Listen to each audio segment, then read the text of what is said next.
Devocional Desafios em Nínive, Jonas capítulo 3. O capítulo 3 de Jonas é extremamente desafiador e confrontador para todos nós. Há 3 desafios tremendos aqui, principalmente para nós enquanto liderança. 2 desafios para Jonas e um desafio para o rei.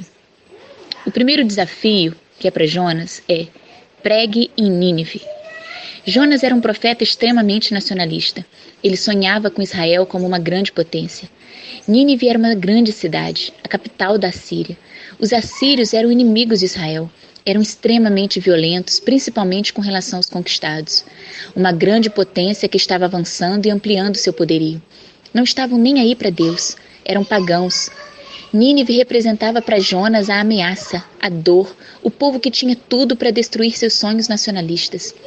Nínive e os assírios, de modo geral, colocavam medo em todos, inclusive no profeta. Nós também temos nossas Nínives. Nínive pode ser uma pessoa ou um grupo delas que representam para nós dor e ameaça. Pessoas que nos feriram, que machucaram quem amamos, enfim. Sabe aquela vontade que dá às vezes de dizer, não quero mais saber de fulano. Não quero mais ouvir falar de ciclano.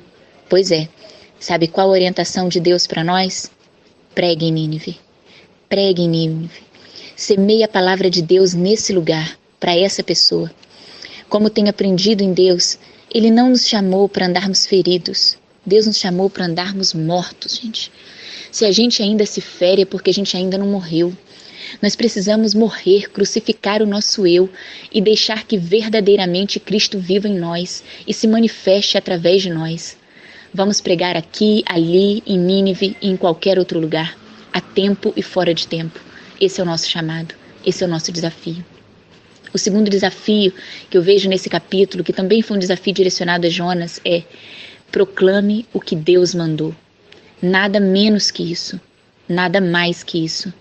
Nós não temos que inventar, nós não temos que acrescentar nada para ficar bem na fita ou para ganhar pessoas que vão nos idolatrar. Nós não podemos prostituir a mensagem. A mensagem que Jonas pregou em Nínive, que culminou num grande quebrantamento e conversão de uma cidade inteira, tinha apenas 5 palavras. Isso mesmo, a pregação de Jonas em hebraico tinha apenas 5 palavras, que traduzindo é, Nínive será destruída em 40 dias.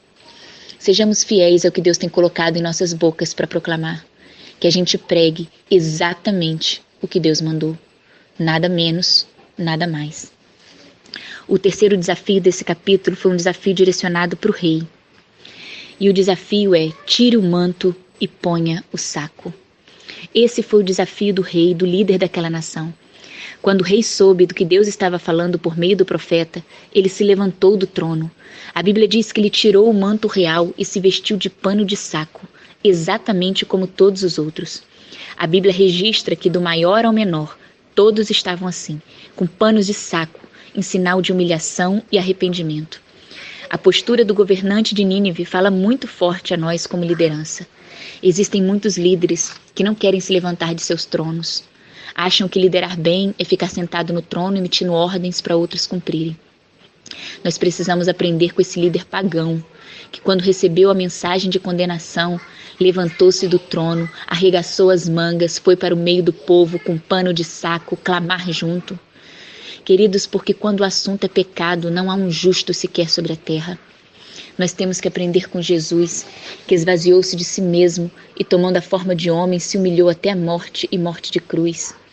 Alguns de nossos púlpitos foram transformados em palco, outros em picadeiro. Deus tenha misericórdia da igreja brasileira. No Evangelho, quem tem que aparecer é Cristo.